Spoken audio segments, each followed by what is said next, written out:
Tonight, fast-breaking developments in the vicious murder of a Playboy model. Her body was found burning in a dumpster. Tonight, we'll talk to the victim's sister. What does she think happened that night? The victim's boyfriend is being called a person of interest. We'll go inside their alleged toxic relationship in our continuing look at the war on women. Tonight, the grisly murder of a beautiful young model leaves her family devastated and police baffled. The charred body of 26-year-old Paula Sladewski was discovered in a Miami dumpster on Sunday. Here's what police told me on last night's show. We were first alerted to the body by someone who happened to notice that the dumpster was on fire. That person contacted the fire department. When they extinguished the flames, they discovered the body within the dumpster. It was in horrific condition. It was unrecognizable. Sladewski was vacationing with her boyfriend, 34-year-old Kevin Klein. CBS News posted these pictures of the couple. Police say they had an inebriated argument inside a club, and Kevin was kicked out of the club. He claims he took a cab back to their hotel and never saw Paula again. Kevin is considered a person of interest in this case. They apparently had a very volatile relationship. Both were accused of domestic violence against each other. Kevin was arrested after breaking Paula's nose. Her sister offered this insight on NBC's The Today Show. I knew there were ups and downs, but the relationship was really good when neither one of them were drinking. That was mostly when they were both drinking that it got to that extreme. And I know that he loved her, and I know that she loved him. And other than him leaving her, which he shouldn't have done, you know, I know that he didn't kill her.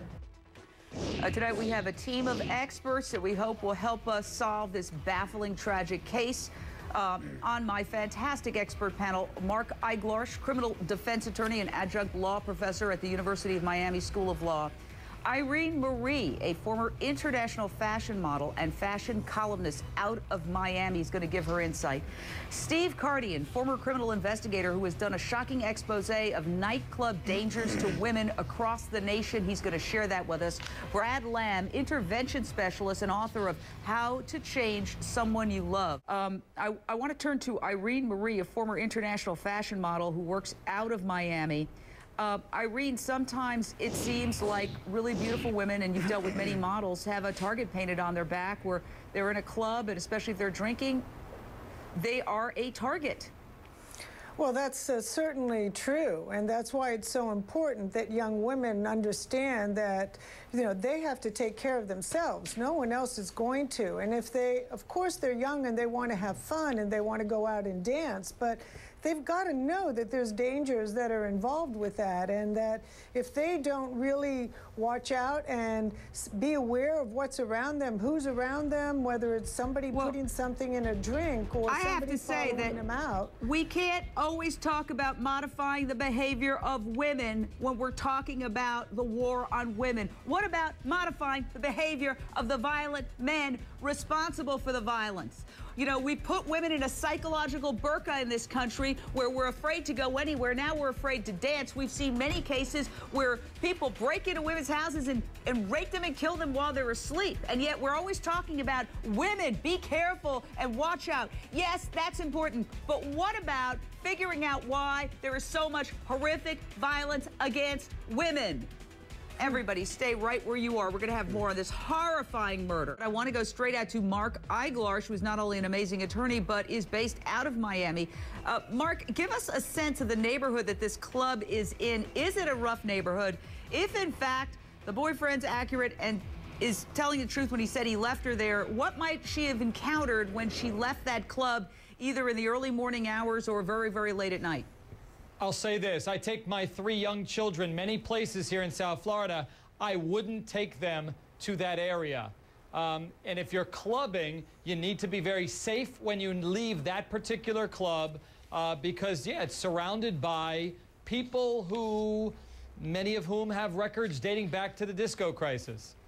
You know, witnesses say both Paula and Kevin were drinking prior to their blow-up inside the club. Paula could have encountered any number of lowlifes, potentially, after Kevin was kicked out. If, in fact, he's telling the truth that he left her there and went back to the hotel.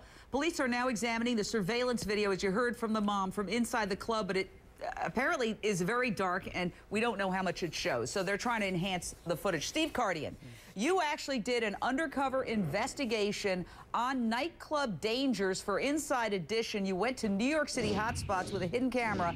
In just 1 hour, tell me how many women accepted drinks from you, a total stranger, and what the dangers that you saw developing. Yeah, Jane, I've done a number of investigative undercover reporting with Inside Edition, and this past summer we went into the New York City nightclubs, and I went in with the intent to give women, not knowing where the drink came from, a drink under the presumption that it contained gamma-hydroxybutyrate, or GHB, a date rape drug. And within a 1 hour period, I got 5 girls, strangers, young girls, half my age, to accept the drink, drink that drink, and go ahead and go on with the evening.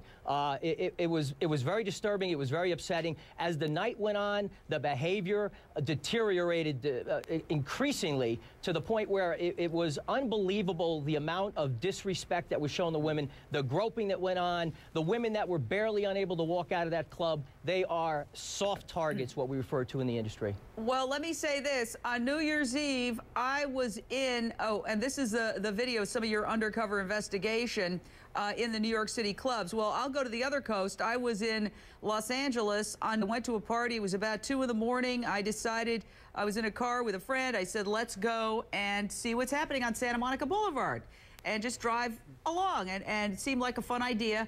As I was driving along, I saw many women in very, very short dresses stumbling around, and I saw, this is not the women I saw, this is obviously footage from New York, but I was in LA. I saw at least 3 women in very short skirts holding their shoes, clearly intoxicated, hitchhiking on Santa Monica Boulevard, and I saw a man who was clearly a stranger pull up, and 2 girls jumped in the car, and I swear to God, I wanted to drive up to that car and tell those girls, get out of there, because I don't want to be covering you on issues on Monday. Great way to end it. We're going to stay on top of this story. Thank you so much. Fantastic panel.